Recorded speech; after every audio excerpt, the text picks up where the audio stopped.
दोस्तों, welcome to another vlog. तो friend, ये व्लॉग कृष्ण जन्माष्टमी का है। तो घर की सारी साफ़ सफाई करके मैं आ गई हूँ मंदिर में। मैंने यहाँ बाबुओं को उठा दिया था और दूध भी दे दिया था, क्योंकि दूध हमेशा मैं स्नान कराने से पहले ही देती हूँ। उसके बाद कराया लाड़ों को स्नान। लाड़ों के स्नान की वीडियो मैं नहीं बनाती हूँ, क्योंकि ये मुझे सही नहीं लगता है। अब स्नान हो गया है, उसके बाद लाड़ों का श्रृंगार हो रहा है। रात को दोबारा श्रृंगार बदला जाएगा। अभी ये सुबह का श्रृंगार है। अगर बात करें जन्माष्टमी की तैयारी की, तो जन्माष्टमी एक ऐसा त्यौहार है जिसकी तैयारी 1 महीना पहले ही शुरू हो जाती है।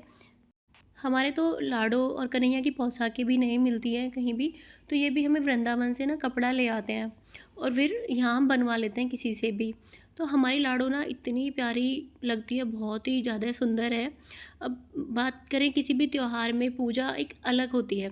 तो जन्माष्टमी हो गई, राधा अष्टमी हो गई, ये एक ऐसे त्यौहार हैं जो हम ना बहुत ही अच्छे से सेलिब्रेट करते हैं। हम क्या, सभी इन त्योहारों को बहुत अच्छे से सेलिब्रेट करते हैं।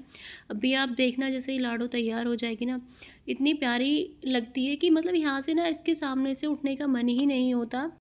ऐसा लगता है कि पूरे दिन ना इस मंदिर वाले कमरे में ही बैठे राधे रहो। राधे। और ये त्योहार नहीं ऐसे होते हैं कि इनमें एक अलग ही पॉजिटिविटी होती है, अलग ही मतलब अलग ही वाइब्स आती हैं। लाड़ों के तैयार होने के बाद नहीं, मैंने इन तीनों को भी स्नान कराया, कन्हैया, माधव और लाला को। फिर हस्बैंड आ गए थे फूल वूल लेके, हम दोनों ने मिल के और बच्चों ने मिल के पूजा की, आरती की। उसके बाद ये सब करने के बाद मैं चली गई थी किचन में भोग लेने के लिए। तो मैं लेके आ रही हूँ भोग। यहाँ अभी ना हम फलाहारी भोग लगा रहे हैं, तो मैंने ये पंचमेवा, फ्रूट्स और आलू, जीरा आलू बनाए थे, इन सब का भोग लगाया। भोग लगने के बाद हम सब ने भी प्रसाद पा लिया था, क्योंकि बच्चों का भी फास्ट था, बच्चे भी छोटे छोटे ही हैं, तो यही प्रसाद इन्हें भी दे दिया था। फिर उसके बाद किचन का काम करा और ये सब, मतलब पूरा दिन लगे लगे हमको बज गए थे शाम के 5 बजे। मैंने थोड़ी सी चाय पी और हम लोग लग गए डेकोरेशन करने। तो हमने यहाँ करी झूला डेकोरेट, क्योंकि रात को बाबुओं को स्नान विस्नान कराने के बाद झूलानी होती है। तो यहाँ हमारी झूला हो गई थी तैयार। घर में थोड़ी बहुत और डेकोरेशन करी, मतलब ज़्यादा नहीं किया था, सिर्फ बैलून वगैरह लगाए थे घर में। उसके बाद ने कुकू ने ज़िद करी कि मुझे भी राधा बनना है। उसकी ये फ्रेंड है सोना, ये राधा बन के आई थी अपने घर से, तो इसने इसे भी लगा कि मुझे भी बनना है। इसने ज़िद करी, फिर इसको तैयार करा।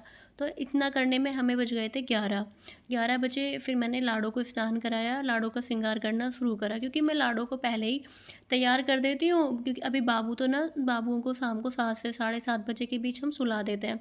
तो यहाँ लाडो हो गई है तैयार। भोग लगेगा वो भी मैंने तैयार करके रख दिया था, लाडो तैयार कर दी थी। तो इतना और बज गए थे मुझे इस सब टाइम में 11:45, 11:44 हो गए थे। फिर मैंने पंचामृत तैयार करा, क्योंकि बाबुओं को स्नान कराना है। अभी बाबू सो रहे हैं। अब जैसे जैसे टाइम पास आ रहा है ना, वैसे वैसे एक्साइटमेंट ज़्यादा हो रही है। अभी देखो 11:58 हो गए हैं। अभी 1 मिनट बचा। अब पीछे नहीं है, हमने मतलब म्यूजिक सिस्टम चला रखा था, सब डांस कर रहे थे। यहाँ देखो हस्बैंड को 12 बज गए और खुशी अलग ही है सबके चेहरे पे। यहाँ तीनों बाबुओं को उठा दिया है और अब हो रही है स्नान की तैयारी। तो देखो, पहले सबसे लाला तैयार स्नान कर रहा है, तो हम चारों ने मिलके स्नान कराया। और अभी ये लाला को, फिर मैं लाला को करवा रही हूँ, उसके बाद मैं इसे तैयार करूँगी और बाकी स्नान ये तीनों कराएंगे। और कन्हैया का ना हम सिर्फ पैर पे उसे पंचामृत कराते हैं, बाकी सिर्फ गंगा जल या जमुना जी का जल सादा पानी में मिक्स करके उसी से कराते हैं।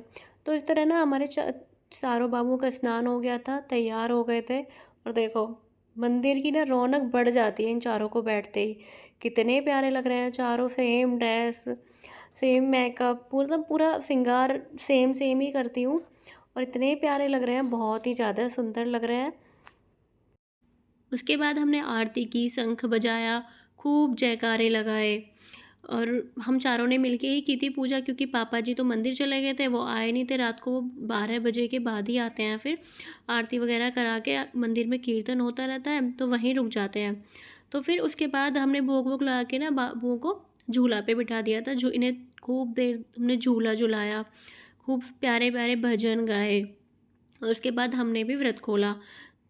तो इस तरह हमने जन्माष्टमी बड़े धूमधाम से मनाई।